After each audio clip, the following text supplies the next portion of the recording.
एक मजदूरी नहीं मिल रहा है यहाँ पर। लेबर का काम भी अगर इस बिहार में नहीं मिल रहा है तब ना ट्रेन के बाथरूम में बैठ बैठ के 10-10 को जा रहा है जी। किस पार्टी से विपिन सर चुनाव लड़ने वाले हैं? पार्टी के कौन जरूरी है, हमरा निर्दलीय ही चुनाव लड़ेंगे। अच्छा, मान लीजिए कि सर अगर कोई पार्टी आपको टिकट देती है कि विपिन सर को टिकट मिलेगा तो चाहिए तो दिए का क्या करें, हमरा चाहबे नहीं करिए। ना कि आम आदमी इससे परेशान है कि सरकार के कर बनेगा। आम आदमी ब्लॉक में जाके परेशान है, आम आदमी थाना में परेशान है, आम आदमी अनुमंडल में परेशान है, आम आदमी यहाँ के हॉस्पिटल में परेशान है। अभी मनीष कश्यप जन स्वराज में शामिल हुए, उनको लेकर क्या? मनीष कश्यप जब भी प्रशांत किशोर से भी लोगों को एक उम्मीद जुड़ा है क्योंकि वो बिहार में रोजगार को लेकर बात कर रहे हैं, पलायन पे बात कर रहे हैं। समाज में बदलाव की भावना अगर आपके अंदर है, सेवा की भावना है, क्योंकि इसको बिजनेस बनाइएगा तो नहीं बदलेगा।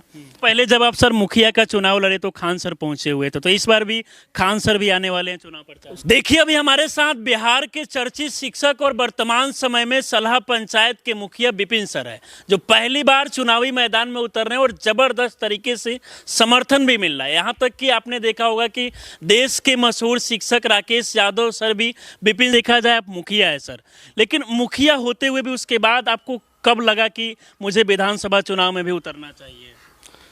जब लगातार हम सक्रिय पहले तो रहे, जब मुखिया बने तो बहुत सारी चीज़ों का अनुभव हुआ। बिल्कुल, जो चीज़ें पहले हम नहीं जानते थे वो चीज़ भी जाने। और पहले हमारी नज़र जो है एक गांव तक सीमित रहती थी। जब हम ब्लॉक तक पहुँचे, अनुमंडल तक पहुँचे, थाना जाना हुआ, कभी जिला में जाना हुआ काम करवाने के लिए, तो पता चला कि एक भ्रष्टाचारियों का कैसे एक चेन बना हुआ है।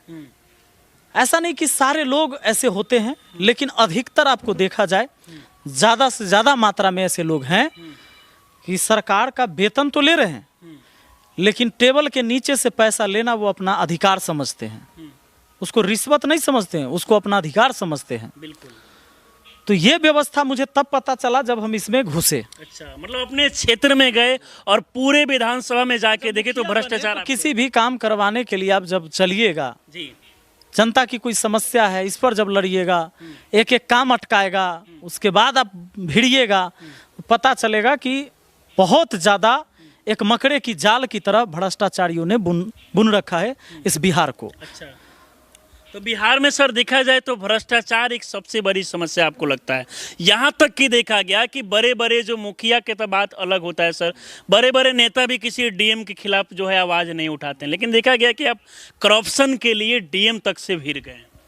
नाजायज करेगा, समाज के विकास के लिए कोई गलत करेगा, नहीं होने देगा तो डीएम क्या कोनो रहे, हम सबसे लड़ जाएंगे। अच्छा, हाँ। तो अब विधानसभा में आप चुनावी मैदान में उतर रहे हैं, तो ये बताइए कि भ्रष्टाचार जैसा कि आप बता रहे हैं कि चरम सीमा पे पहुंच गया, कोई भी काम आजकल देखा जाए तो बिना घूस लिए कोई भी काम होता नहीं है, लेकिन भ्रष्टाचार के साथ साथ रोजगार भी सर एक बिहार के लिए बहुत बड़ा मुद्दा बना हुआ है। बिल्कुल, बहुत बड़ा मुद्दा है और बहुत सारे लोग इस पर बोलेंगे। जब आपने बोला बेरोजगार तो कहे, जैसे कहता है पलायन, तो कहता है कि पलायन थोड़े होता है, लोग बाहर काम करने नहीं जाएगा, बाहर काम करने जाना चाहिए।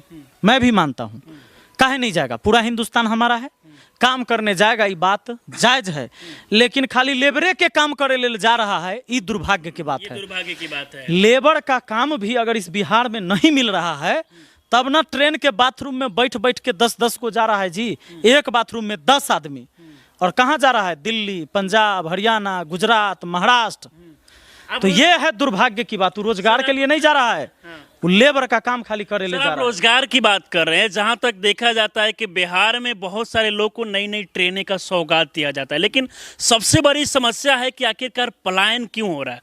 क्या लगता है कि सर पिछले इतने सालों से हर मतलब जो भी लोग हैं, जो भी लोग चुनाव लड़ रहे हैं बिहार में, वो बहुत सारा वादा करते हैं कि अगर हम सत्ता में आएंगे तो बेरोजगारी खत्म कर देंगे, लेकिन वो समस्या खत्म नहीं हो पा रहा है। अभी भी बिहार में देखा जाता है कि नई नई ट्रेनों का सौगात दिया जाता है, लेकिन जो समस्या रोजगार को लेकर जो बेरोजगारी है वो खत्म नहीं हो पाता है। सबसे बड़ा बात देख लीजिए, कई सारी चीजें हैं बिहार की। एक तो भौगोलिक स्थिति उस तरह की है कि कई जगह बाढ़ से हम लोग सबसे ज्यादा प्रभावित होते हैं। बिल्कुल, लेकिन उसमें भी अपॉर्चुनिटी है भ्रष्ट अधिकारी और नेता के लिए। नदी के सही बांध नहीं बनवाएगा पहले से, लेकिन वो अवसर का इंतजार करेगा कि जब आपदा आए उस समय बेमतलब का योजना बनेगा, बेमतलब की राशियां होगी, बेमतलब के फिजूल खर्च किए जाएंगे और लूट मार मचाया जाएगा, ना तो उसका कोई लेखा जोखा होगा। क्योंकि आपदा में जो होता है उसका कोई लेखा जोखा नहीं है, समझ लीजिए, चाहे जितना खर्च हो जाए उस आपदा में भी अवसर ढूंढते हैं। बिल्कुल। और यही वजह है कि ना तो यहाँ पर सही से नदी को सही मार्ग दिया गया, सही रास्ता दिया गया, न वैसा डैम बनाया गया कि एक तो उससे निपटारा हो। दूसरा चीज है करप्शन के साथ आपराधिक मामला, सबसे ज्यादा अपराध है, अपराध चरम पर है। अब कोई भी व्यक्ति रंगदारी अपराधी अगर ये रहेगा किसी भी राज्य के अंदर सबसे ज्यादा, तो कोई बाहर का व्यक्ति कोई सेटअप यहाँ नहीं डालेगा, कोई बिजनेस नहीं करना चाहेगा कि हम एक छोटा सा इंडस्ट्री लगा दे, चलिए बहुत पैसा नहीं है। कोई बिहार का ही नौजवान बाहर में है और उसके पास ज्यादा पैसा होता है, उसका भी मन होता है कि हम बिहार जाएं, अपने गांव में ऐसी चीजें शुरू करें, अपने नजदीक के शहर में शुरू करें। वहां पर क्या होगा, गुंडा सब पहुंचेगा, ओकरा कमीशन चाहिए, इस क्षेत्र में तुम काम कर रहे हो तो हम तुमको सुरक्षा देंगे, ना तो हम ही तोरा लूट लेंगे। आप कंप्लेन करेंगे थाना में, थाना गुंडा के साथ रहेगा। तो ये व्यवस्था जब तक रहेगी तो ना तो कोई बड़ा इन्वेस्टर आएगा, ना छोटा इन्वेस्टर आएगा, ना यहाँ पर कोई कल कारखाने इस तरह के खुलेंगे। सुरक्षा नहीं दीजिएगा तो कोई काहे इन्वेस्ट करेगा यहाँ पर। तो बेरोजगारी तो रहेगी और मजदूर आपके बाहर जाएंगे मजदूरी करने के लिए। हम तो बार बार कहते हैं कि मजदूरी करने जा रहा है, ये शर्म की बात है कि एक मजदूरी नहीं मिल रहा है यहाँ पर। रोजगार युवाओं के लिए आप नहीं सोच पा रहे हैं, तो ये लड़ाई है। अब जात पात की लड़ाई नहीं होनी है और इससे ऊपर उठना चाहिए। लेकिन बिहार में तो ज्यादातर सर यही देखा जाता है कि लोग जाति के नाम पे वोट देते हैं। यहाँ पर नेता जो है वो भी लोग को जाति देखकर ही मदद करते हैं, ये मतलब देखा जाता है अक्सर सर। ये तो ट्रेंड में रहा है, खासकर अब हर पार्टी भी अपने जाति के हिसाब से पार्टी बना रहा है। ये नहीं कह रहा है कि हम सब इंसान हैं, हम सब बिहारी हैं, हम सब के लिए हैं। जात के हिसाब से पार्टी भी बन रहा है, तो जात के नाम पर तो वोट लिया ही जाता है, इसमें कोई डाउट की बात नहीं है। लोग पार्टी के नाम पर, जाति के नाम पर, धर्म के नाम पर करते हैं। लेकिन एक बात जरूर है, अब सोचिए अपना और से 2 पीढ़ी पीछे जाके देखिए, अपने दादा परदादा रहे होंगे, उनके अंदर कितनी जातीयता की बात भरी रही होगी। उसके बाद का जो जनरेशन हुआ अपने लोग का, तो वो चीजें बहुत घट गई। अब मुझे नहीं पता है, आज तक आप हमसे कई साल से जुड़े हुए हैं, लेकिन मुझे नहीं पता है कि आपकी जाति क्या है। मैंने ना कभी किसी से पूछा, ना आपसे पूछा, क्योंकि मुझे फर्क ही नहीं पड़ता। मुझे लगता है कि आप एक इंसान हैं, अच्छा रिपोर्टिंग करते हैं, आप समाज में हम देखते हैं कि आप मुद्दा को उठाते रहते, तो मुझे कोई फर्क ही नहीं पड़ता। तो हम लोग यहाँ तक आए, आने वाला जो जनरेशन होगा इससे भी खत्म हो जाएगा उसके पास से। तो ये चीजें एकाएक बदलने की भी चीज नहीं है। धीरे धीरे जब समाज शिक्षित होगा, उसको पता चलेगा कि हमारा कर्तव्य, हमारा अधिकार क्या है। ये जात पात धर्म कुछ रखा हुआ नहीं है, हमको एक बेहतर इंसान बनना है, फिर ये चीजें धीरे धीरे पूरी तरह खत्म सर जहां तक देखा जाए तो पिछले कुछ समय से आप ऐलान किए कि महानार विधानसभा से चुनाव लड़ेंगे। ये बताइए कि सर लगातार पिछले कुछ दिनों से आपको देखा जा रहा है कि हर एक गांव में, टोले में पहुंचकर जो भी समस्या है वो लोग का देख रहे हैं। सबसे बड़ा आपको क्या लगता है कि सर महानार के लिए सबसे बड़ा मुद्दा क्या है? करप्शन एकदम चरम पर है। हर चीज को कराने के लिए रिश्वत देना है। एगो जातीय आवासीय आय प्रमाण पत्र गरीब से गरीब आदमी बनावे जाए, 300 रुपया न लेगा ओकर नहीं बनता है, लटकैले रहेगा। एगो राशन कार्ड में अप्लाई कर दे, सरकार कहा कि ऑनलाइन आवेदन होगा, ऑफलाइन नहीं रहेगा, आपको टेंशन नहीं होगा। ऑनलाइन आवेदन कर दीजिएगा ना तो पेंडिंग में रहेगा पड़ल, वो एक्सेप्टे नहीं करता है, उधर पेंडिंग में पड़ल है, आपको 15 दिन 20 दिन हो जाएगा तो दौड़ल जाइएगा हुआ। लोग यही हमें बताते हैं, और हम तो मुखिया हैं तो हम तो न जानते हैं, थोड़े तन के लड़ाई लड़ना होता है सबके लिए। उसके बाद पेंडिंग में रहेगा, आप जाइएगा ब्लॉक में, पूछे जे भाई हमार काम काहे नहीं हुआ, पेंडिंग में आज तक बता रहा है, आप रिसीविंग ले जाइएगा जो आवेदन किए हैं। उसके बाद क्या है कि वो चेक करे, कहेगा कि देखिए अभी तक क्लियर नहीं हुआ है, जब क्लियर हो जाएगा तब करेंगे। तब वैसे ही एगो दलाल मिल जाएगा, कहेगा कि 2500-3000 रुपया फाइनल करेगा, ऐसे फटाक से OTP आएगा, क्लियर हो गया, बिना वेरिफिकेशन के राशन कार्ड चालू जाइए। लेकिन जब तक वो 3000 नहीं दीजिएगा वो पेंडिंग में रखले रहेगा। ये चीजें आजकल सर जितने नेता लोगों से मैंने जाके इंटरव्यू किया, बहुत सारे लोग चुनाव लड़ रहे हैं, सब लोग सड़क का बात करते हैं, नाला का बात करते हैं, बिजली के बारे में बात करते हैं, लेकिन करप्शन के बारे में बहुत कमी कह रहे हैं कि सड़क और बिजली की आज तक अगर बात कर रहे हैं, देश के 75 साल आज़ादी के हो गया, और तब भी सड़क और बिजली के लिए आज तक वोट मांग रहे थे। बड़ा शर्म की बात है कि आज तक हम खाली सड़कें के बातें कर रहे हैं कि खाली सड़कें पर अटकल रहिएगा, पानी बिजली पर तो उससे आगे कहिया बढ़िएगा, इससे आगे भी बढ़ना होगा। और आपको हम धरातल पर की चीजें बता रहे हैं। थाना के अंदर आप चले जाइए, जायज केस है आपके ऊपर या नाजायज केस है, आप ही यहाँ रिपोर्टिंग कर रहे हैं, घर आपके पिताजी का लड़ाई हो गया किसी से, केस में नाम आपका रहेगा कि ना? आप झूठ मत बोलिए, नहीं रहेगा, रहेगा आपका नाम। रहेगा। आपका भाई पटना में पढ़ाई होगा, ओकरो नाम धो देगा, बिल्कुल बिल्कुल, ये चीजें होता है। FIR में लिखा गया, और थाना मानबे नहीं करेगा कि नहीं था लड़ाई में, आप नहीं थे लड़ाई में। बात को समझिए।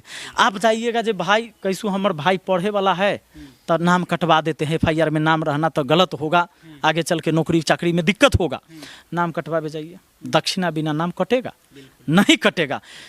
आम आदमी इससे परेशान है, ना कि आम आदमी इससे परेशान है कि सरकार के कर बनेगा।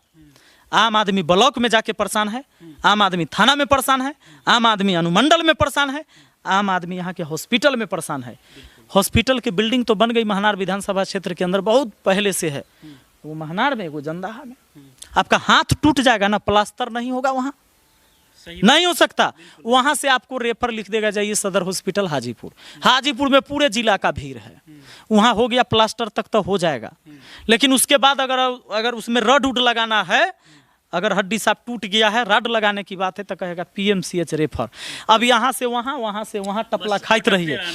PMCH में जाइएगा, पूरे बिहार का लोड है, ठीक है। 8 दिन तक आपको बेड नहीं मिलेगा, पुर्जा कटा के आम आदमी है, फर्श पे पड़े रहिए, जबकि नेता और मंत्री और अधिकारी के लिए VIP वार्ड है। सही बात है। ये समस्या तो बिहार में स्वास्थ्य को लेकर भी काफी ज्यादा है। ये चीज सुधारे ले लड़ाई हमको लड़ना है कि अगर यहाँ हॉस्पिटल की बिल्डिंग बन गई है तो तोरा यहाँ एक्सरे क्या अल्ट्रासाउंड की व्यवस्था काहे नहीं है, ब्लड जांच की व्यवस्था काहे नहीं है। हॉस्पिटल का बात तो तुम बता दिए, लेकिन उसके अंदर सुविधा काहे नहीं है। इस सुविधा नहीं मिलेगा तो इतना जनता तो दौड़ते रहेगा जिला से राजधानी तक। अगर वही सुविधा यहाँ मिल जाएगा तो लोग परेशान तो नहीं होगा। अरे इनको ये चीज तो मिलना चाहिए ना, शिक्षा, दवाई, इस स्वास्थ्य, इस सब चीज तो न्याय, ये सब चीज मिलना चाहिए। गरीब से गरीब आदमी को बिना पैसा के मिलना चाहिए। पैसा नहीं है तो भी दवाई के बिना कोई नहीं मरना चाहिए। पैसा नहीं है तो बेवजह के कोई आदमी जेल में नहीं सड़ना चाहिए। कानून के पचड़े में फंस के जो जेल में सड़ जाता है वो नहीं होना चाहिए था। पैसा नहीं है तो शिक्षा न मिले, ये बहुत गलत है। बिल्कुल सर, अभी तक विपिन सर देखा गया कि ऐलान कर दिए कि विपिन सर चुनावी मैदान में उतर रहे हैं, लेकिन कोई पार्टी अब तक सर ऐलान आप नहीं किए कि किस पार्टी से विपिन सर चुनाव लड़ने वाले हैं। पार्टी के कौन जरूरी हमरा, मतलब तो कभी सोचे नहीं है कि RJD, BJP जैसी मतलब तमाम पार्टी ना, एको बार ना हमने प्रयास ही नहीं किया सब चीज के लिए। अच्छा, क्या जरूरत है, हमको जनता का वोट चाहिए, हम जनता के बीच जाते हैं। अगर लोगों ने हमें चुना तो हम समझेंगे कि हम जनप्रतिनिधि लायक थे। लोगों ने नहीं चुना तो हम समझेंगे लोगों को समझ सकते हैं कि सर विपिन सर निर्दलीय चुनाव। बिल्कुल, अरे भाई जनता के लिए आपको काम करना है, जनता का वोट लेना है, निर्दलीय ही चुनाव लड़ेंगे, कोई पार्टी से चुनाव नहीं लड़ना मुझे। अच्छा, बिहार में क्या लगता है कि सर कौन सी वो पार्टी है जो बिहार के तकदीर और तस्वीर को बदल सकती है? हमारा ये बात नहीं पता है, पूरे जनता के मत डिसाइड करेगा कि सबसे ज्यादा जनता किधर है, सरकार उधर बनेगी। अच्छा, लेकिन बिहार में तमाम जैसे कि महागठबंधन हो गया, NDA हो गया, उधर जन स्वराज के प्रशांत किशोर भी दिख रहे हैं। क्या लगता है, एक तो सर आपको लगता होगा जो पार्टी बिहार का तकदीर और तस्वीर नहीं, वो तो हम लगते हैं। अच्छा, हाँ, मतलब आप बस सोच रहे हैं कि हम अपने विधानसभा के बारे में भी सोच बिल्कुल बिल्कुल बिल्कुल विधानसभा का चुनाव लड़ रहे हैं और पूरे भारत में यह महनार विधानसभा एक अलग पहचान से जाना जाएगा। बिल्कुल, इससे पहले भी सलाह पंचायत का नाम पूरे देश में जो है, मतलब सलाह पंचायत का नाम इससे पहले लोग नहीं जान रहे थे, लेकिन जब विपिन सर मुखिया बने तो इसके बाद पूरे देश में काफी मशहूर हो गया। तो अब चाह रहे हैं कि महनार विधानसभा का नाम भी हर जगह मशहूर होगा ही। हम महनार में लोग हमको पसंद कर रहे हैं, लोग हमको चुनेंगे, हमको आशीर्वाद देंगे, तो होगा ही। अच्छा, मान लीजिए कि सर अगर कोई पार्टी आपको टिकट देती है कि विपिन सर को टिकट मिलेगा तो चाहिए तो दीजिए का क्या करें, हमारा चाहबे नहीं करिए। एक तो सर पसंद होगा आपका प्रशांत किशोर से भी लोगों को एक उम्मीद जुड़ा, क्योंकि वो बिहार में रोजगार को लेकर बात कर रहे हैं, पलायन पे बात कर रहे हैं। हाँ, बहुत सारे लोग उनके साथ चल रहे हैं, पलायन पर बात कर रहे हैं, उनको समझ ये चीज आ रहा है तो बहुत अच्छी बात है। नेता को तो समस्या समझ आना चाहिए, पहले समस्या समझ आएगा तभी ना भाई सोल्यूशन करेगा उसका। कोई भी व्यक्ति को अगर समस्या दिख रहा है तभी उस सोल्यूशन का उपाय ढूंढेगा। जी। अच्छा, तेजस्वी यादव के बारे में क्या सोचते हैं विपिन सर? आदमी है, ठीक है, सब लोग पॉलिटिशियन है। अभी हाल ही में देखा गया जैसे कि मनीष कश्यप के भी खिलाफ कई वीडियो आप पहले बना रहे थे, अभी मनीष कश्यप जन स्वराज में शामिल हुए, उनको लेकर क्या? मनीष कश्यप जब भी उस तरह के स्टूडेंट के खिलाफ जब बोले थे, रेलवे वाला छात्र का आंदोलन था, बोले थे कि मास्टर टीचर छात्र जो है पार्टी से पैसा लेकर तब विरोध करता है सरकार का, हाँ, तब हम उस समय बरसे थे, हम बोले थे। अब वो अपना चुनाव लड़ रहे हैं, उनका क्षेत्र अलग है, हमारा महानार विधानसभा क्षेत्र है, न वो हमारे प्रतिद्वंदी हैं, न हमको कोई लेना देना है। मतलब अभी इससे कोई लेना देना नहीं है, पहले जैसे कि रहेगा। कंट्रोवर्सी देखा जा रहा नहीं, था। कंट्रोवर्सी नहीं, जहाँ बात होता है वैसा हमको लगता है कि बोलना चाहिए, हम बोलते हैं। वो अपना चुनाव लड़ रहे हैं, हमारे प्रतिद्वंदी भी नहीं है। अच्छा, कई युवाओं का आप जिक्र किए जैसे कि वो भी चुनाव लड़ने जा रहे हैं, तो क्या कहना चाहेंगे जिस तरीके से बिहार की लड़ना चाहिए, युवा नहीं लड़ेगा। अच्छा एक बात बताइए, हर चीज़ अपडेट हो रहा है जी। और राजनीति को अपडेट नहीं करिएगा तो दिक्कत न है। बिल्कुल। आप कभी पत्र भेजा करते थे बहुत पहले लोग, उसके बाद टेलीफोन आया, मोबाइल आया ना, तो सारा चीज़ बदलाव हो रहा है। राजनीति में आप कुछ बदल ही नहीं चाह रहे हैं, बिल्कुल। कैसे होगा? तो युवा जब तक आगे बढ़ चढ़ के नहीं आएंगे, शिक्षित ईमानदार आदमी नहीं आएगा। शिक्षित का ये कहना मतलब मेरा नहीं है कि खाली शिक्षित आदमी ईमानदार होता है, जी। शिक्षित आदमी भी सबसे बड़ा बेईमान होता है। अब बहुत बड़ा तो पढ़ा लिखा IAS ऑफिसर होता है, बिल्कुल। बहुत बड़ा एग्जाम दे के आता है, आ वो जब ओकरा यहाँ घर में निकलता है तो 4-4 दिन तक नोट गिनाइत रहता है। तो शिक्षा अलग चीज़ है, ईमानदारी अलग चीज़ है ना। अब डिग्री ले लेना एक ईमानदारी का प्रतीक नहीं है, लेकिन आना चाहिए। समाज में बदलाव की भावना अगर आपके अंदर है, सेवा की भावना है, क्योंकि इसको बिजनेस बनाइएगा तो नहीं बदलेगा। बिजनेस न बना के सेवा भाव बनाइए। दिखाना चाहिए। हाँ। अभी तक देखा गया कि सर आप जब से चुनाव प्रचार का ऐलान किए, राकेश यादव सर आपके चुनाव प्रचार में पहुंचे, और कौन कौन से वो शिक्षक है जो विपिन सर के लिए चुनाव प्रचार करने आने वाले हैं? सभी लोगों से बात हुई है, सब लोग आएंगे बारी बारी। अभी तो टाइम है लंबा, बिल्कुल। अभी लगभग 4 महीना समय है, अभी तो डेट आया भी नहीं, अनुमान हम बता रहे हैं। हाँ। तो इस बीच सब लोग आएंगे। इससे पहले जब आप सर मुखिया का चुनाव लड़े तो खान सर पहुंचे हुए थे, तो इस बार भी खान सर भी आने वाले हैं चुनाव प्रचार में? सोचने वाला बात है, जब मुखिया के चुनाव लड़े तो उसमें आए, तो ये तो विधायक का चुनाव है, जी, जी। आना पड़ेगा। अच्छा, अगर आप सत्ता में आते हैं तो क्या कुछ यहाँ का तकदीर और तस्वीर बदलेंगे? देखिए, हम तकदीर किसका बदलेंगे, लेकिन जो व्यवस्था है, जो गड़बड़ है, जो मैंने आपको बताया, इसके खिलाफ बड़ी मजबूती से हम लड़ाई लड़ेंगे। पहले तो व्यवस्था हम लागू करेंगे कि कोई व्यक्ति जब थाना में जाए, ब्लॉक में जाए, किसी भी सरकारी दफ्तर में, ओकरा पहले कुर्सी मिलना चाहिए बैठे ले। पहले ही व्यवस्था होगा कि कुर्सी पर बैठेगा, और ओकरा बाद वहाँ पर जो अधिकारी पदाधिकारी वो पूछेगा कि बताइए किस लिए आप आए हैं। खड़े खड़ बात नहीं होगा। जनता राजा होता है, जनता राजा है, राजा कुर्सी पर बैठेगा। क्या बात है। देखिए सर, बहुत बड़ी बात बोल रहे हैं, क्योंकि देखा जाए तो बहुत सारे लोग हैं जो चुनाव लड़ रहे हैं, सड़क का बात करते हैं, बिजली का बात करते हैं, तमाम चीज़ों को लेकर बात करते हैं, लेकिन बहुत कम ऐसे लोग आप हमारे साथ जुड़े हैं। बहुत बहुत धन्यवाद।